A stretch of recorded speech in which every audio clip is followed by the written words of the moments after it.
एक समय की बात है। दूर कहीं हरा भरा, घना और बेहद खूबसूरत जंगल था। उस जंगल में हर तरह के जानवर रहते थे और सभी मिलजुल कर प्यार और शांति से अपना जीवन बिताते थे। उस जंगल का राजा हमेशा से शेर हुआ करता था। वह बहुत बहादुर और न्यायप्रिय था, लेकिन अब वह बूढ़ा हो चुका था। उसकी दहाड़ में अब पहले जैसी ताकत नहीं रही थी। एक दिन शेर ने सभी जानवरों को बुलाकर कहा, अब समय आ गया है कि जंगल को एक नया राजा मिले जो सबका ध्यान रख सके। यह सुनते ही पूरे जंगल में चर्चा शुरू हो गई। जंगल का अगला राजा कौन होगा? इस जंगल में कई खास जानवर थे।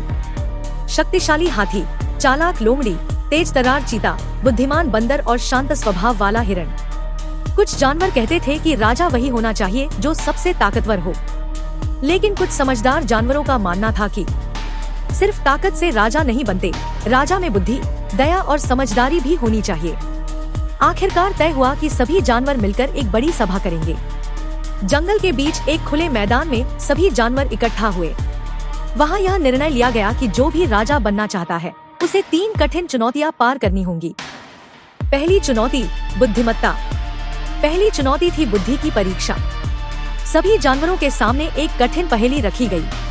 कई जानवर सोच में पड़ गए, कोई इधर उधर देखने लगा। तभी शांत स्वभाव वाला हिरण आगे आया। उसने ध्यान से पहेली को समझा और थोड़ी देर में सही उत्तर दे दिया।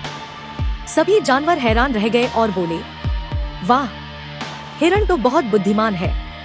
दूसरी चुनौती, शक्ति और धैर्य। दूसरी चुनौती थी शक्ति और धैर्य की।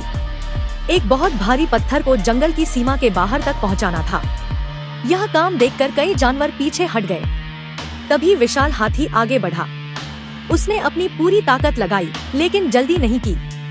धीरे धीरे धैर्य के साथ वह पत्थर को सही जगह तक ले गया। सभी जानवर खुशी से तालियां बजाने लगे। हाथी में सच्ची ताकत और धैर्य है। तीसरी चुनौती, दया और नेतृत्व। तीसरी और सबसे अहम चुनौती थी दया और नेतृत्व की परीक्षा। एक घायल खरगोश जंगल में फंस गया था, जिसे सुरक्षित जगह तक पहुंचाना था। तेज दौड़ने वाला चीता सबसे पहले पहुंचा, लेकिन उसने बिना सोचे समझे दौड़ने की बजाय यह सोचा, खरगोश को सुरक्षित कैसे ले जाया जाए। उसने बंदर और हिरण को बुलाया। तीनों ने मिलकर सुरक्षित रास्ता चुना, खाना पानी की व्यवस्था की और सावधानी से खरगोश को बचा लिया। यह देखकर सभी जानवर बहुत प्रभावित हुए। सबने समझ लिया कि सच्चा नेता वही होता है जो दूसरों की चिंता करे। अंतिम निर्णय।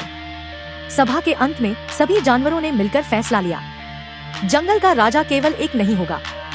जिसमें बुद्धि, शक्ति और दया तीनों गुण हो, वही सच्चा राजा होता है।